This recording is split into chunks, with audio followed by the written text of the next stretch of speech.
చేదుగా ఉన్న కాకరకాయను అందరూ ఇష్టపడి తినేలా ఎలా ప్రిపేర్ చేసుకోవాలో ఈ వీడియోలో చూసేద్దాం. ముందుగా కాకరకాయను రింగ్స్‌లా కట్ చేసుకొని బాగా కడిగి లోపల ఉన్న విత్తనాల్ని తీసేసి కొద్దిగా ఉప్పు, పసుపు యాడ్ చేసి బాగా కలిపి 20 నిమిషాలు మూత అయితే పెట్టుకోవాలి.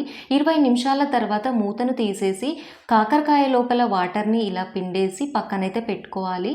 ఇప్పుడు మసాలా కోసం జీలకర్ర, ఉద్దిబ్యాలు, ధనియాలు, పల్లీల్ని వేయించుకొని గ్రైండ్ చేసి పక్కన పెట్టుకోవాలి. నెక్స్ట్ కడాయిలోకి ఆయిల్ యాడ్ చేసేసి కాకరకాయను గోల్డెన్ బ్రౌన్ కలర్ వచ్చేంత వరకు ఫ్రై చేసుకొని పక్కన పెట్టుకోవాలి.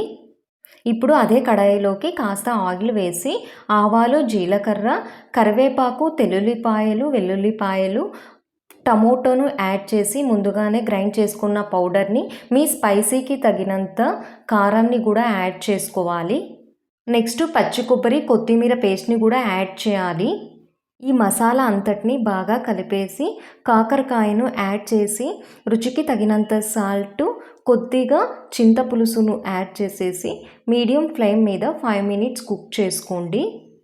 అంతే, రుచికరమైన కాకరకాయ మసాలా కూర అయితే రెడీ అయిపోతుంది. వీడియో నచ్చితే లైక్ చేయండి, షేర్ చేయండి. మరిన్ని రెసిపీస్ కోసం మన ఛానల్ని సబ్స్క్రైబ్ చేసుకోండి.